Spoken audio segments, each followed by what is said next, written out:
কিছু ইনফরমেশন যেগুলো ভীষণ প্রয়োজন এই মুহূর্তে দাঁড়িয়ে, যে উপসর্গ ঠিক কী কী রয়েছে, অর্থাৎ এই ভাইরাসের কী কী উপসর্গ রয়েছে সেটাও একবার আপনাদের সামনে আমরা এখানে তুলে ধরবার চেষ্টা করি। দেখুন, উপসর্গের মধ্যে প্রথমেই হচ্ছে সর্দি এবং কাশি। সর্দি হবে, কাশি হবে, আর তার সঙ্গে নাক বন্ধ হয়ে যাবে। এটাই হচ্ছে HMPVর উপসর্গ। অন্যদিকে জ্বর হবে, গলাতে ব্যথা অনুভব হবে। আর এর সঙ্গে কোভিডের সময় আমাদের কিন্তু ঠিক এইরকমই ফেস করতে হয়েছিল, এবং সবথেকে বড় কথা সেই সময় আমরা স্মেল অর্থাৎ গন্ধ পর্যন্ত পাচ্ছিলাম না।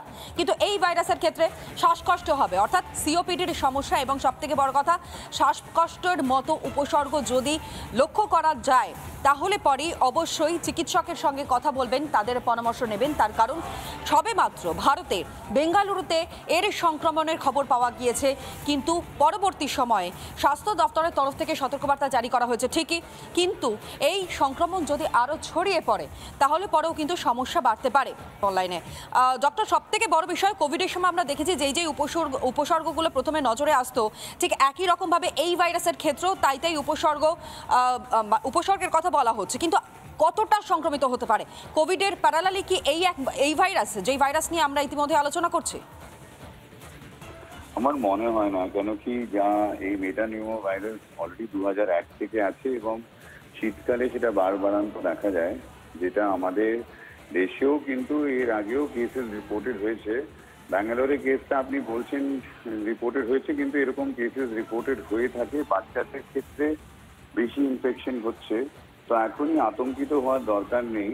যেটা দরকার সেটা হচ্ছে যে চীন সরকারের এটা উচিত যে কেন সংক্রমণ এত বাড়ছে তার একটা জেনেটিক টেস্টিং করে দেখা যে এই ভ্যারিয়েন্টটা অর্থাৎ কিনা কোন প্রজাতি এই ইনফেকশনটা করছে। কেন আমরা জানি যে এটি একটি ভাইরাস, এবং তার অনেক ধরনেরই এই ভাইরাসের তার কিন্তু তার রূপ চেঞ্জ হয় প্রত্যেক বছর, তারা কিন্তু মিউটেশন হয়। এই মিউটেশনটাই হয়তো এই সংক্রমণ বাড়াতে পারে।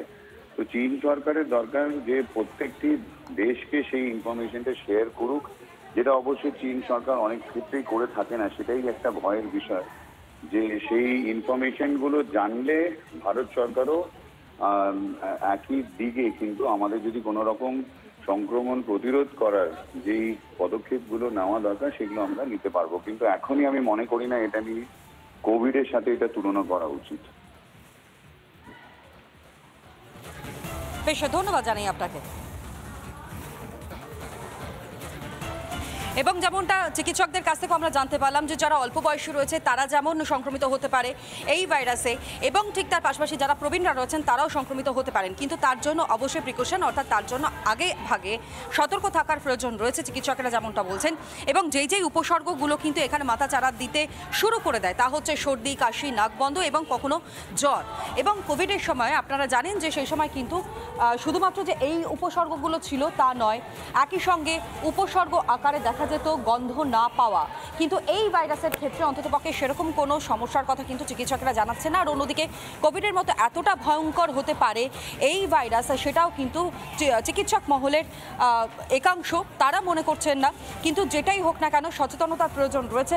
আর এরই মধ্যে আপনাদেরকে জানালাম যে চীনের যে ভিডিও ইতিমধ্যে ভাইরাল হয়েছে, সেই ভিডিওর পরবর্তী সময় আমাদের ভারতে যে উৎকণ্ঠা ছিল, যে আশঙ্কা ছিল, সেখান থেকে যে খবর আমরা ব্রেক করছি, বেঙ্গালুরুতে সেখানে আক্রান্ত 8 মাসের শিশু এবং আক্রান্ত শিশু হাসপাতালে চিকিৎসাধীন। চীনে থাবা ইতিমধ্যে বসিয়েছে এই নতুন ভাইরাস, এবং মহারাষ্ট্র স্বাস্থ্য দপ্তরের তরফ থেকে ইতিমধ্যেই জারি করা হয়েছে সতর্কতা।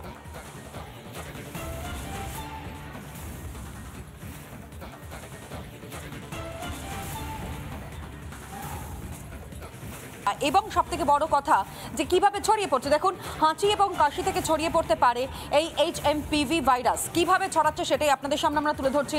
আক্রান্তের সংস্পর্শে এলেও ছড়াতে পারে এই HMPV ভাইরাস। এরপরের ইনফরমেশন, যেখানে আক্রান্তের ব্যবহৃত জিনিসপত্র এবং সেই ব্যবহৃত জিনিসপত্রের সংস্পর্শে যদি কেউ আসে তাহলে সেখান থেকেও কিন্তু এই সংক্রমণ হতে পারে।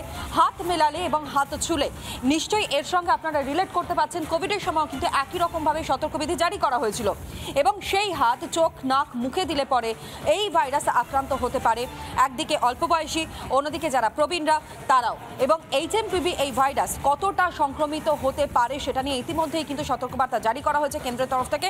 আর এরই মধ্যে আপনাদেরকে জানিয়েছিলাম যে এই ভাইরাসের আরও বেশ কিছু ইনফরমেশন যেগুলো ভীষণ প্রয়োজন এই মুহূর্তে দাঁড়িয়ে, যে উপসর্গ ঠিক কী কী রয়েছে, অর্থাৎ এই ভাইরাসের কী কী উপসর্গ রয়েছে। নানা ধরনের কন্টেন্ট দেখার জন্য লাইক করুন, শেয়ার করুন আমাদের ফেসবুক পেজ, সাবস্ক্রাইব করুন আমাদের ইউটিউব চ্যানেল।